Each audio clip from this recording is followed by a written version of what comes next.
Paz contigo. Este é o programa Jardim de Deus, a clínica para a sua alma.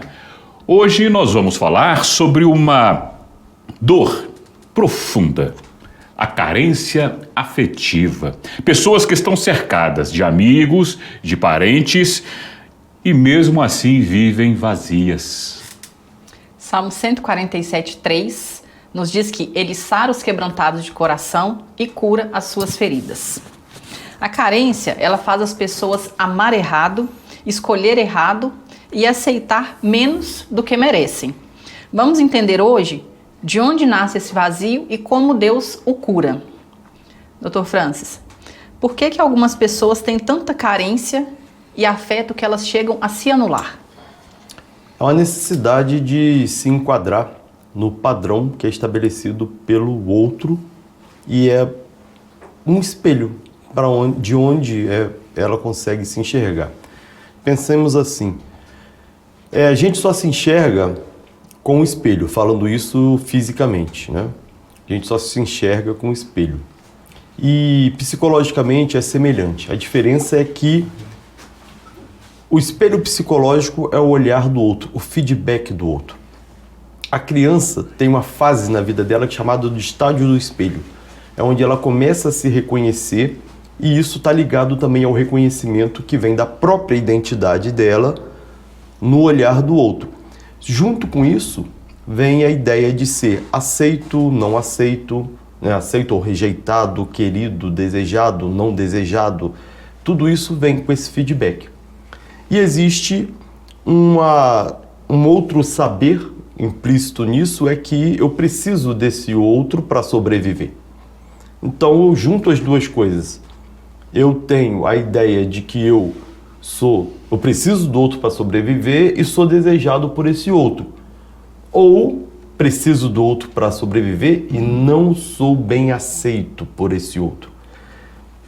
Quando a criança começa a fazer o contato com esse outro, geralmente a mãe, depois o pai, depois a família, vai ampliando esse leque de contatos. Ela começa com uma necessidade orgânica, ela tem um desejo de sobrevivência, que vai ser suprido pela alimentação, pelos cuidados parentais, que vão ser fundamentais para que ela sobreviva. Logo, o cuidado parental, como a amamentação, por exemplo, também vai vir acompanhada de um afeto, por causa da ocitocina, do contato com a criança. Então, quando uma mãe vai amamentar uma criança, não existe apenas o alimento físico sendo passado, existe uma troca afetiva, uma troca emocional entre essa criança e essa mãe. E essa troca emocional, que é constante, faz com que a criança se perceba desejada ou não. Então, tanto ela deseja a mãe como objeto de sobrevivência, como também ela percebe que a mãe a deseja. E aí eu vou citar aqui mãe, mas é uma referência a quem faz a função materna, de amamentar, dar banho, cuidar, os cuidados primitivos, iniciais, né?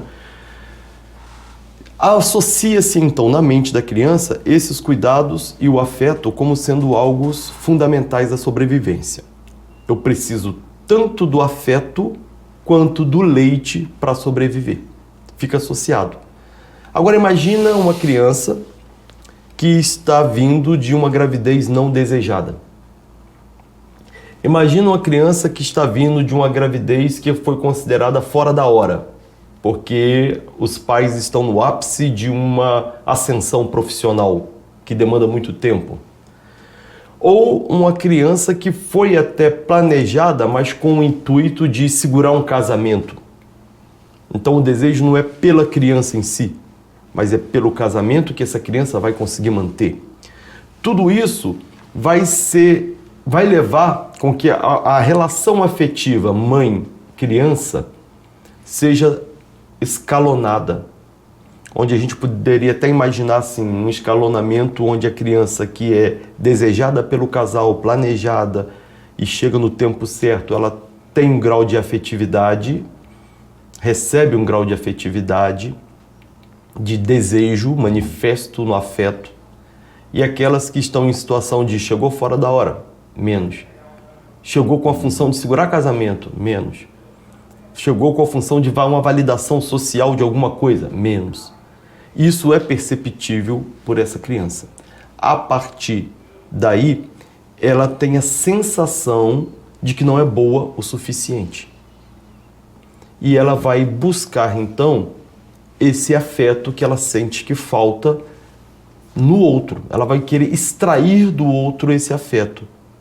A ponto de, para se sentir desejada, ela ter que fazer tudo para agradar o outro. Ela se molda, ela se conforma.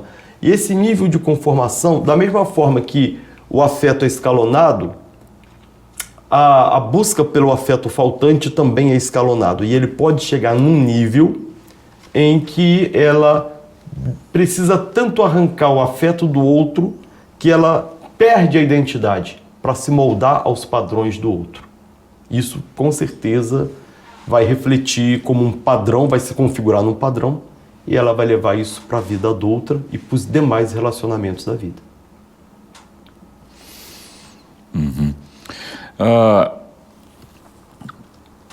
Quais os comportamentos que podem revelar a carência afetiva?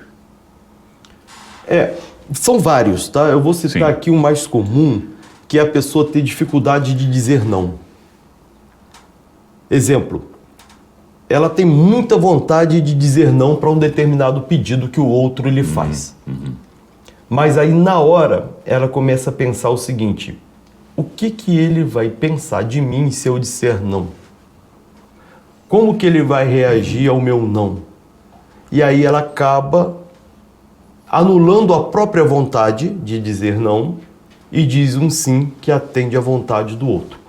Não estou dizendo que, às vezes, para um convívio social, isso não seja necessário. O que eu estou dizendo é a pessoa que vive constantemente nesse estado. Se anula, né? Ela se anula. Então ela é um dos sintomas mais clássicos. Ela está sempre dizendo não para ela mesma para poder dizer sim para os outros, porque tem medo de uma rejeição. Esse é o principal deles. É interessante que isso parece que é de uma percepção dela, né? Que ela entende que o outro vai satisfazer o outro. Mas talvez o outro nem espere isso, nem esteja procurando isso. Mas no entendimento dela, para se anular, ela acaba também criando assim uma situação que não, ele precisa disso, então preciso dar o que que eu entendo que a pessoa queira. É possível. Muitos casos serem assim. Agora, o que a gente pode verificar que também acontece? Ela vai dizendo sim a vida inteira. A vida inteira. Então, a pessoa já está acostumada ao sim. Então, aquilo que antes era uma ajuda, você pode me ajudar? Sim, vou te ajudar.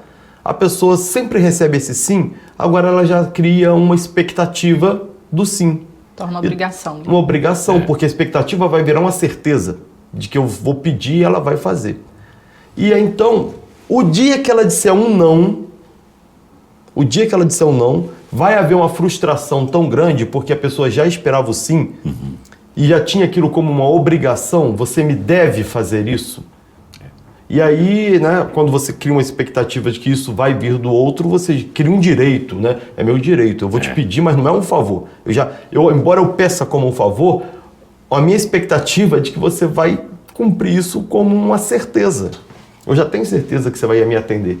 E aí, se você diz não, você cria uma frustração tão grande que tudo que você fez a vida inteira perde o valor naquela hora.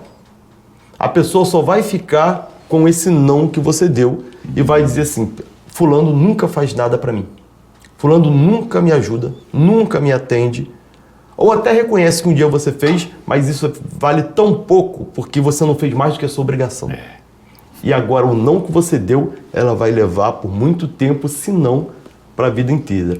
E é por causa disso que a pessoa tem medo de dizer o não. Porque ela tem um vínculo de dependência emocional com o outro. Como é que ela pode causar no outro essa reação que vai gerar uma ruptura? O medo de ser abandonado pelo outro, de não se reconhecer mais sem o feedback do outro dizendo como você é bom, não é? Faz com que elas entrem nesse círculo que é uma escravidão, na verdade. Esse ciclo ele se torna tão repetitivo que fica cada vez mais difícil sair dele, né? Uma vez que se torna obrigação sempre servir o outro. Exato. Formato. Como a gente disse, né, essa dependência ela tem níveis, né? Níveis de dependência. Há um nível X de dependência em que ela fica tão vinculada ao outro que se o outro desaparece, ela não existe. É como se fosse assim, eu estou diante de um espelho, se quebrar o espelho eu deixo de existir. E não é verdade, o que deixa de existir é o meu reflexo. Mas eu imagino que eu sou o reflexo. Então, se quebrar o espelho, eu deixo de existir. Então, eu não posso, de maneira alguma, perder o olhar do outro sobre mim e tampouco permitir que esse olhar do outro sobre mim diga que eu sou mal. Que eu sou mal, que eu não ajudo, que eu não apoio, que eu não presto. Então, eu tenho que dizer sim. Não basta eu ser um objeto para o outro e deixar de ser um sujeito. O que é na psicologia o sujeito? É o detentor do desejo. Objeto é onde o desejo se realiza. Se numa relação uma pessoa é o tempo todo sujeito e a outra é o tempo todo objeto, tem alguma coisa de nocivo nisso daí. Acontece isso nesse tipo de vínculo. Porque eu preciso agradar, porque eu tenho uma dependência afetiva e um medo de que o outro desapareça, eu venho até me anular por causa disso, eu me torno só objeto. O meu desejo de dizer não, por exemplo, nunca vai vir à tona. Vai ser sempre o desejo do outro que será considerado. E as pessoas se acostumam com isso. É um vínculo abusivo, né? É um vínculo abusivo. Gera um vínculo abusivo. Eu preciso me posicionar para conseguir ser eu mesmo. Mas eu não entendo que ser eu mesmo parte de uma posição, de um posicionamento. Eu entendo que ser eu mesmo parte do feedback do outro. Eu não sou quem eu sou. Eu sou o que dizem que eu sou. Exatamente. E aí, não só com palavras, mas com olhares, com expressões. Eu tenho que sentir que o outro olha para mim, no olhar dele está dizendo, você é uma pessoa ótima. O outro me deseja, né? Exatamente. Porque se a pessoa é ótima, eu vou desejar. Se o objeto é ruim, eu não desejo. Então, eu preciso ter essa ideia de que o outro o outro me acha muito bom. E o preço que eu pago por isso é viver como coadjuvante da vida desse outro, ao invés de protagonista da minha própria vida. Esse é o preço que eu pago. E aí, chega lá na frente, esse vínculo de dependência tão grande que perde o sentido ter uma vida própria, mas também chega aquela ideia de a vida que eu estou vivendo parece que não é minha. Por volta dos 30 anos de idade, que é quando o cérebro atinge uma maturidade, organicamente falando, por volta dos 45, 50, a época da menopausa, da andropausa, que os hormônios também se modificam, as pessoas vão tendo os insights do tipo, a vida que eu estou vivendo está estranha. Eu estou na profissão que eu escolhi, ok. Eu estou no casamento que eu escolhi, ok. Mas parece que está faltando alguma coisa, parece que não era isso. Aí as pessoas trocam de profissão, trocam de casamento, em busca do que é. E acaba caindo no mesmo ciclo. Porque o que está faltando, na verdade, é autenticidade. Eu ser eu mesmo, ao invés de ser um objeto bom para o outro. Vale ressaltar que não é aqui uma apologia para que as pessoas sejam más para as outras e olhem só para o próprio umbigo. Não é isso. Não é sair de um extremo para o outro. Ela tem que ser suficientemente boa. Equilíbrio, né? É o equilíbrio. Fora do equilíbrio, a gente se torna o quê? Desequilibrados. E quando nós falamos que a dependência emocional ela tem níveis, é possível nós diferenciarmos o que é carência afetiva do que é dependência emocional? Eu não diferenciaria enquanto de forma qualitativa. Qualitativamente, para mim, é a mesma coisa. Eu diria em termos quantitativos, sim. Né? A dependência emocional é você estar apoiado no outro para existir. Então, há uma dependência quase fronteiriça entre quem sou eu e quem é o outro. A dependência emocional é aquele nível de que se eu não tiver com feedback do outro constante, afirmando a minha identidade se desfaz. Isso é uma dependência emocional. Então ela é muito mais intensa, ela é muito mais nociva porque ela te anula mais e o pânico Porque aí não é nem medo, é um pânico de perder o outro, se torna, vamos dizer assim, incontrolável. E aí leva a relacionamentos que são sufocantes. Você precisa do feedback do outro o tempo todo, então você está sempre cobrando o feedback do outro.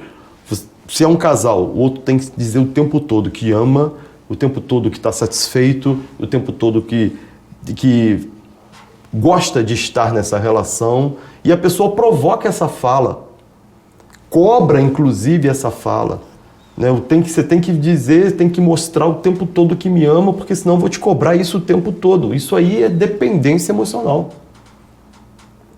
Eu preciso desse feedback o tempo todo de forma tão intensa que vira uma cobrança. E essa cobrança fica sufocante. Né? Então você tem a dependência emocional para existir. E isso aí leva qualquer vínculo de relacionamento ao fracasso. Fica insuportável, tanto para quem possui, quanto para quem convive com quem possui. Uhum. Muito bem. Agora, uma pessoa que vive nessa situação de negação, talvez, de busca da palavra do outro, ela consegue restaurar a sua própria capacidade de amar, de ser? Consegue e deve.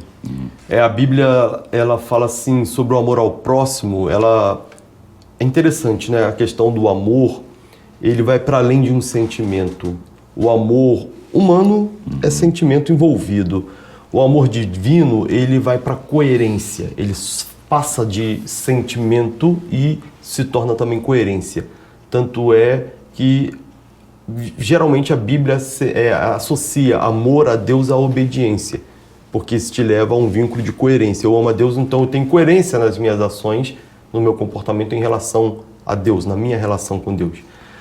Então você vê que quando se trata do amor a Deus, que é o ágape, e o amor ao próximo, que é o philos, né? Existe uma diferença. O amor a Deus, ele não tem limite, porque como ele é coerência, ele não gera dependência, ele gera coerência. Então, amar a Deus sobre todas as coisas. Então, ele está superior, não tem limite, é sobre tudo. Mas amar ao próximo, que é o amor philos, ou até o amor eros, ele tem um limite. Qual é o limite? Amar ao próximo como a ti mesmo. Então, não é sobre todas as coisas, não é mais do que a mim mesmo, não é menos do que a mim mesmo, é como a mim mesmo. É um amor que precisa de um equilíbrio, porque ele não está ligado à coerência, ele está ligado ao sentimento. E aí, se eu passo disso, eu posso criar um nível de objetal, né? Ser o objeto. Eu amo mais ao próximo do que a mim mesmo e me anulo, me torno objeto, como é o caso que a gente está falando. E tem o oposto disso, que é o narcisismo. Eu amo mais a mim mesmo do que ao outro, que também é um desequilíbrio. O convite que a Bíblia faz é para que haja o equilíbrio, amar o próximo como a mim mesmo. Para que eu possa amar o próximo como a mim mesmo e chegar nesse equilíbrio do amor próprio, eu preciso construir quem eu sou. Não é descobrir quem eu sou, é construir. Porque concordam que a construção feita até então, ela não diz respeito a quem eu sou. Ela é sempre ditada pelo olhar do outro. O outro é que está dizendo o que você tem que fazer, ser, pensar e agir para você ser considerado bom e passar pelo crivo da aprovação. Isso não é quem você nasceu para ser, isso não é você. Isso é o objeto do outro. Agora, quando você decide pelo equilíbrio e começa a buscar essa autonomia, você consegue só amar a Deus sobre todas as coisas e ao próximo como a ti mesmo, se a sua identidade for construída. E ela precisa ser construída baseada em quê? Não no feedback do outro, mas naquilo que Deus diz que você é. Esse é o principal. Mas daí a pessoa pode falar assim, isso aí não seria uma cópia também? Você deixa de ser o que o outro diz que você é e vai ser aquilo que Deus diz que você é, e Deus também não é um outro? Deus é um outro que habita dentro, que nos dá uma partícula divina, que é o Espírito Santo que habita em nós. Então, quando você começa a se divinizar, você começa a ser semelhante a Cristo, que é Deus e homem ao mesmo tempo. Paulo falou, sede meus imitadores como eu sou de Cristo. Então, tinha um padrão. E Cristo é um padrão que você pode copiar sem correr o risco de perder a identidade. Por quê? Você não vai ser Cristo, você não vai ser o Jesus Cristo. Você vai ser o Filho de Deus. E como Filho de Deus, você vai ter um relacionamento com o Pai, mas não vai perder a sua personalidade. Seria mais ou menos assim. Quando você olha para Jesus se comportando como Filho de Deus, você vai vê-lo fazendo o seguinte: eu sou, eu posso, eu faço, eu consigo, eu tenho. Se você quiser imitar o Filho de Deus, imitar Jesus, você vai ter que dizer, eu sou, eu posso, eu consigo, eu faço, eu tenho. Então, não é um espelhamento para se enquadrar no olhar do outro. É um espelhamento que te volta para si mesmo. Ele não te leva a dizer que ele é. Ele te leva a dizer, eu sou. Se você o copia, se você o imita, você vai ter a mesma fala, o mesmo pensamento e as mesmas ações. Ah, isso aí é divinizar o homem? Não. Na verdade, não. Deus que desceu para o nível humano. Ele que se fez carne, despiu-se da sua glória, habitou entre nós. Então a gente não está levando o homem à categoria divina quando fala que ele tem que se espelhar em Cristo. A gente, na verdade, está dizendo que Deus se despiu dos seus atributos divinos e se tornou homem para que pudesse ser o modelo. Então, quando você imita Cristo, você está se tornando filho de Deus, filha de Deus. E essa imitação sempre vai te levar a uma autonomia. O eu sou, eu posso, eu faço. E junto com isso, a responsabilidade. Tudo me é lícito, nem tudo me convém. Posso todas as coisas, ok. Como filho de Deus eu posso. Mas aquilo que eu plantar, eu vou colher. Então traz com isso uma responsabilidade que é um nível de amadurecimento, de crescimento, que é o que esse espelhamento nos traz. É uma construção totalmente saudável que vai te levar ao equilíbrio, tanto do amor a Deus, quanto do amor ao próximo, como o amor próprio. Equilíbrio, eu acho que é a palavra realmente adequada aqui. A tendência de muitos de nós é muitas vezes caminhar pelos extremos. Se, por exemplo, se eu sou uma pessoa que eu tenho essa dificuldade e que eu tenho dificuldade de me amar, de me conhecer, de entender, e eu quero fazer o que o outro aprova, eu preciso da opinião do outro, talvez ele comece a dizer, não, beleza, nós somos seres sociáveis, nós precisamos viver uns com os outros, então eu preciso também me relacionar com o outro, fazer pelo outro.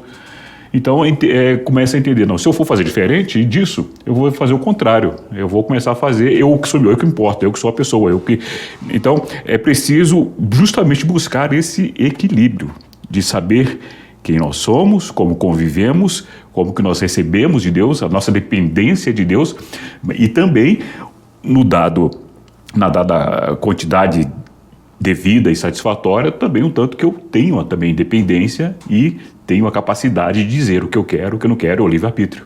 Né? Então, esse equilíbrio que é necessário, mas que também, para alguns, também pode ser uma coisa muito difícil de entender e conseguir. Né? Principalmente para pessoas que vivem nesse extremo de se anular, de querer que a opinião do outro que reja ou determine justamente as suas ações. Então, existe alguma forma, algum método em que alguém possa realmente buscar acertadamente esse equilíbrio, essa busca desse equilíbrio? Realmente é uma coisa difícil porque é estrutural, tá? Então, vamos lá. Eu tenho a pessoa que vai se colocar nessa situação de dependência do outro para existir e ela, dependendo do nível, ela não consegue sair disso. Sim. Mesmo que ela tome consciência de que ela está vivendo dessa forma, ela não consegue se desprender disso porque quem ela não está construído. Ela continua sendo espelho. Aí ela descobre que eu não sou isso aqui que o espelho está mostrando, eu sou isso aqui. Mas se ela não constituiu isso aqui, psiquicamente falando, ela vai continuar aceitando o espelho, a imagem do espelho. Por quê? É melhor eu ser o reflexo que eu sei que não sou eu do que eu não sei nada. A inexistência é uma angústia pior do que aquela da dependência. Então ela vai se subordinar a essa dependência afetiva do outro. É o mesmo que acontece com a situação do objeto. Por que as pessoas às vezes se submetem a dores até físicas quando se trata disso? Aí a pessoa fala assim, fulano gosta de sofrer, gosta de apanhar porque a vida é ruim. Não tem nada disso. Ninguém gosta de sofrer nem de apanhar. Ninguém gosta, pode ter certeza. Mas ela não consegue sair daquilo porque ela é um objeto. Se o objeto não for bom, ele pode ser descartado. E todo objeto, bom ou ruim, tem que ter um sujeito para usar, senão ele perde sentido. Então ela não está ali porque ela gosta de sofrer, mas a sofrer, mas sentir que existe o sujeito que dá sentido ao objeto, é melhor do que não existir, do que perder o sentido. É por isso que ela se submete. Então ela tem processo de aceitação dessa condição e não consegue sair dele. Agora, é possível que ela vá para o oposto, extremo oposto? Em alguns níveis, isso pode sim se tornar um oposto. Aí ela vai para o narcisismo. Eu digo não para todo mundo, só eu que importo. Ela dá uma virada. Mas essa virada não significa cura, significa mais do mesmo.